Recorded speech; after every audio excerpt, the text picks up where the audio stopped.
What did the weird kid do to earn that reputation? So there was this kid in elementary school who had to be the first at everything, and no, I don't mean super competitive in sports or anything like that. I mean he had to be first in line, first in school, first out, etc. He would arrive at school before it even opened to students waiting for that clock hand to touch 6:30 so he could sprint in and sit first in his class. He always sat near the very front so he could be first in line. He would always, without fail, raise his hand as soon as the teacher asked a question to the class. Most of the time, he didn't even know the answer. The teacher would pick him and he'd start frantically looking for the answer or would make up stuff. As soon as class ended, he would sprint across the whole school so he could be the first out the doors. Here's some more weirdness. Every day during recess, he would hang out right next to the fence line closest to the school. As soon as the teacher blew the whistle, he'd be right there immediately. The teacher would collect everyone's homework from the night before in this basket. He'd grab it and book it to go turn it in first. The problem was the basket was on the opposite side of the classroom. Remember, he sat up front. More often than not, I remember some poor soul or chair or desk getting in his way and getting trampled on. He would always be the first to finish his tests or quizzes. I never really paid attention to his grades, but I assume he did fine since he never failed a grade. I remember blazing through a math test. As soon as I stood up to turn it in, he jumped in front of me and handed in his test first. I don't even know if he finished it. Story 2. When I was in junior high, there was this really awkward girl. She hadn't been labeled as weird yet, but she was so socially awkward that it set her apart from everyone else. At some point, she began withdrawing even further from everyone around her, and no one even noticed. Then it all came to head when she showed up at school ranting about how she made a deal with someone and that we're all going to face something bad. The teachers placed her in the principal's office and her mother came to pick her up. She didn't return to school for almost 2 months. When she finally did return, she had become even more eccentric. She started causing trouble in the hallways and boasting about being intelligent enough to get away with messing with teachers right in front of the teacher. People generally dismissed her after that, at least for a few years. The year we started grade 10, she came to school with a baby. Everyone was shocked as she never revealed the father's identity, only saying that it was someone from our grade. 16 years later, a friend who still lives in town told me that the mystery had been solved. Her baby's father turned out to be the former elementary school weird kid who had blossomed into a godly young man. He had quietly befriended her over the years and eventually had physical relations with her. He tried to do right by her, but 16 years later, he took custody of the child because her parents were too old, and she was still incredibly unstable and eccentric. Story 3. Let me introduce you to the skittler. The skittler was about 5 feet tall, had a beard in the 6th grade, and a mole on his entire right arm. Now, this is probably enough to make you a social outcast in middle school. But on top of that, he would do stuff like Naruto run, crawl on all fours, and lay on his back and yell, "Photosynthesis!" Now, you probably are wondering why he was called the skittler. Well, he did all of this while wearing a huge camping backpack that was full of bags of Skittles and individual Skittles. He would sell Skittles to kids, and he made a lot of money doing it. The skittler easily made like $50 a day selling Skittles out of his backpack that was almost as large as he was. Dude is probably the CEO of some company right now. Story 4. This didn't really earn him a reputation, but it sure did reinforce his skills. At the time, the school had what we called an LD program for learning disabilities. One of these kids in middle school was somewhat of a loner. He only had a few friends within the LD group and didn't really interact with many outside of that. One thing that everyone knew about him was that physically, he was strong and fast. One day during physical education class, we were out playing softball. So this kid gets a hit and makes it to first base. The next kid up hits a hard line drive that crashes the kid on his right cheek. He stands there for a few seconds, then takes second base. Everyone is just standing there in shock. He took it straight in the face. The teacher goes up to him and asks if he is all right. He nods his head, yes, indicating he's fine. The teacher insists that he take a break. Surprisingly, he goes to sit on the bench to put some ice on it. Story 5. I remember back in 10th grade, I had just switched schools a few months in a different town. We had a weird homeroom setup. They chose random kids for each classroom, and we had to sit there for 30 minutes before we could go to our normal classes. This was the only time I ever spent in that room. I sat right behind one of the only people who would actually talk to me, so I was hopeful that we would become good friends. And I was not prepared for this guy at all. One day, we were dropped off at the park by his mom to hang out after school, and he happened to notice my arm. I used to frequently hurt myself, but it was very obvious I had already stopped, as they were long since healed. Still, he felt the need to make me swear it wouldn't happen again and tried to point out individual scars and ask why it did that time.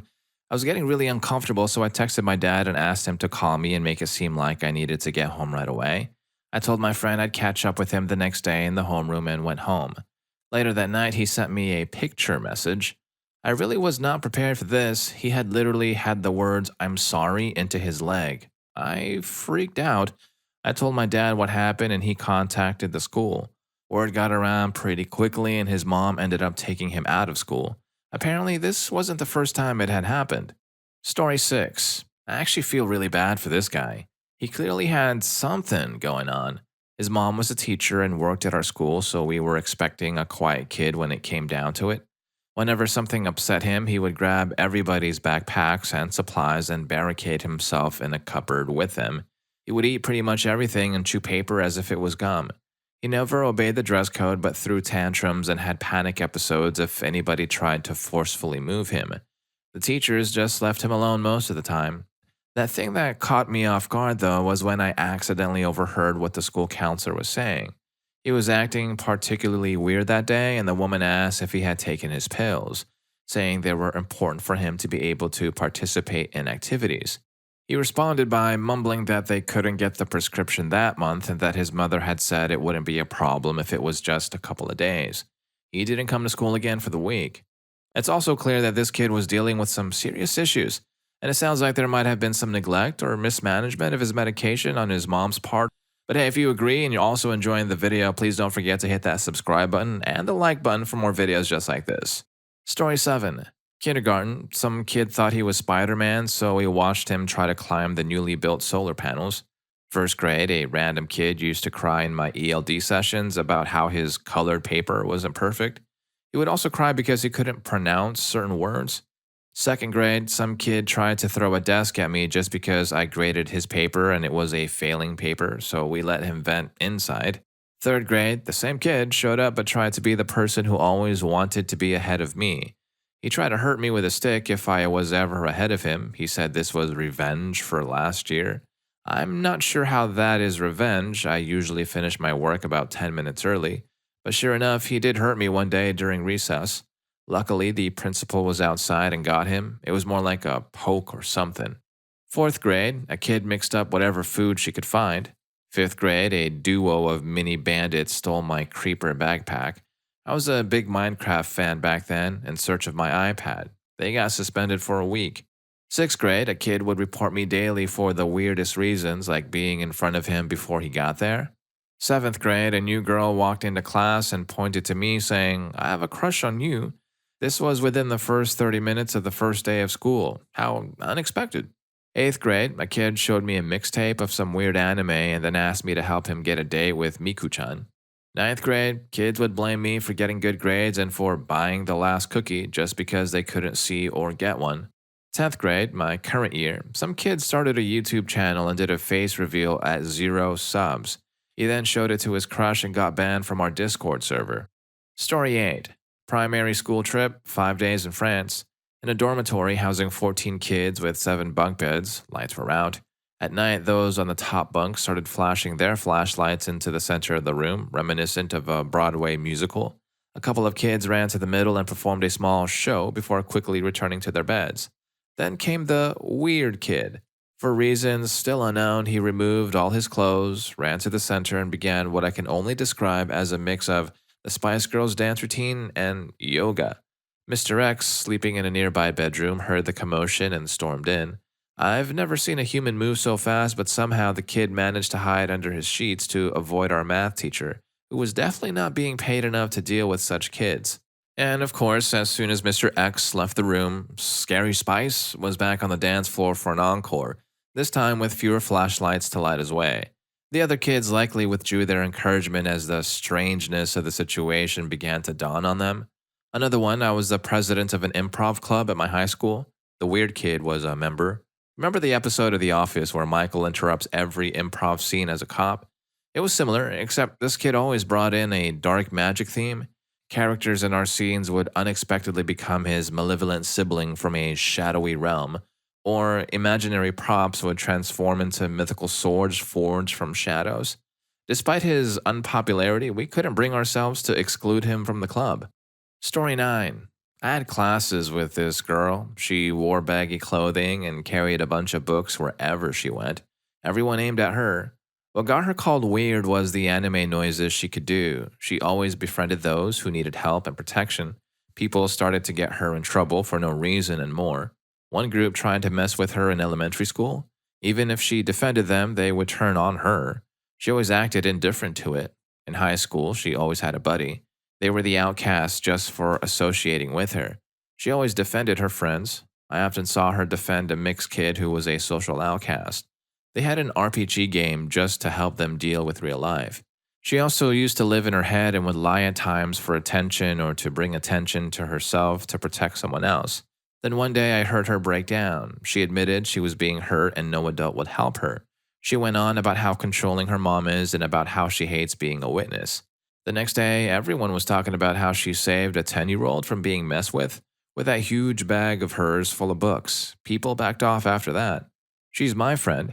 She saved me more than she knew. She helped our whole group, and in helping others, she was labeled as the weird kid. She finally has the help she needs. Also, there was another girl in my school who would constantly lie. She lied about being pregnant, then lied about losing it. She drew a tattoo on her arm with a ballpoint pen and insisted that it was real. She ended up getting pregnant at an early age and has 3 different children. 2 of the children have been taken away by social services. Sadly, she didn't have a very stable home life as a child, and this has probably led to her now extremely warped idea of what she thinks a stable family and stable relationship should be. She posts very Karen-like rants on Facebook where she pretends to know what she's talking about in terms of politics, and then sprinkles in some light comments every now and then. She spends all her money on cosplay and boasts on social media about her one child that social services have allowed her to keep. All the while, you'd never know the other 2 children even exist. This woman has it in her head that she'll be a doctor one day, too. Story 10. I had a classmate in high school who was known for being a bit unusual and sometimes displaying concerning behavior. It was a bit challenging for me because we shared the same first name. He seemed to think we were in some sort of competition, believing there could only be one of us. He would often try to outdo me in strength, charm, and other areas, seemingly to get a rise out of me. He had a significant crush on a girl who was a close friend of mine. We were very close, spending a lot of time together, and people often thought we were a couple. This situation led to a misunderstanding, and he reacted, resulting in a black eye that lasted a week. He also made some alarming statements about our school and talked about bringing dangerous items to class. Sadly, he struggled with personal issues and even attempted to harm himself during school hours. I felt very sorry for him and wished there was something I could have done to help. Story 11.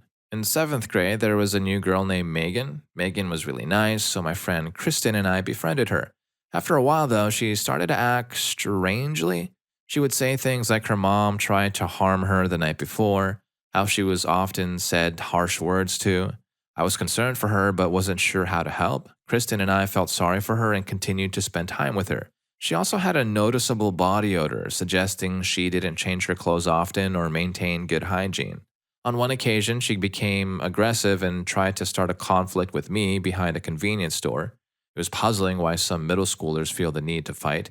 Eventually, Kristen and I stopped spending time with her. Her behavior turned mean and rude, and she falsely accused us of prank calling her, even involving our parents in the misunderstanding. Another friend of mine witnessed her engaging in inappropriate behavior in class one day. I often wonder how she's doing now. Another story, he was deeply interested in the fantasy of war games. He would get extremely excited when anyone would play along with him. Our school had over 5,000 students and many were aware of him. People would pretend to play with him for a laugh because of his reactions. Someone, still unknown, ran through the school wearing nothing but a Spider-Man mask. They sprinted down our longest hallway, causing a commotion. No teacher or monitor could stop this remarkable run. Story 12. This incident occurred in middle school during 8th grade. The kid and I weren't really friends, but we were well acquainted with each other since we had a lot of classes together. One morning, we went to our first class. The room had large tables with two chairs on each side, so there wasn't much separation between us. My table was at the back of the room, and he sat right next to me. Some time passed, and I suddenly hear small but fast movements. I turned to see this kid actually engaging in filthy behavior right next to me. I screamed, and the other two students across from us realized what was happening and backed away as quickly as possible. One even fell out of her chair and started running to the front of the room. He was promptly removed from class, and a few weeks later, everyone was calling him the math miscreant because the incident occurred during math class. Story 13. In fourth grade, a student brought Chinese throwing stars to school and began throwing them around the classroom. He was gone for about a week, and then a few weeks later, he pulled out some nunchucks and accidentally hit someone. We didn't see him for the rest of the year. Fifth grade started, and there he was again. It was a show and tell day, and he brought in a small pet turtle. Standing in front of the class, he took the turtle out and said, "My turtle does tricks. Look, he can break dance." He then flipped it onto its back and spun it like a top. The turtle went flying off the stool and landed on its shell on the hard ground. He was nicknamed Turtle or Turtle Boy for the rest of his time in school until he disappeared in junior high. This was in the 1980s. I often wonder how he turned out. He was certainly an unusual person. Story 14. In middle school, I knew this kid named Tom. I'd seen him around in elementary school but didn't talk to him until sixth grade. He was pretty chill at first, but I slowly realized how unusual he truly was. One time on the bus, he told me, "Once you learn how to do that thing properly, you can't stop." This was in sixth grade. By seventh grade, we knew him as the GOAT, not meaning the greatest of all time, but because he would just eat anything. In the eighth grade, he became obsessed with a certain game involving some objects. He would tell me about his failed attempts and show me what happened to his fingers during those attempts. That reminds me of when he tried making a certain project in sixth grade and injured himself. He would ram into the lockers and fall down the stairs for attention. The kid was really unusual. He had a really tough home life, with his dad being away for a long time and his mom struggling. It was almost a daily occurrence for him to come to school and tell me, "My mom locked me out again last night." Poor guy. He ended up switching to another school in ninth grade, and that was the last time I heard of him. I often wonder where he is now. Story 15. There was this guy, a grade below me, who seemed to eat everything.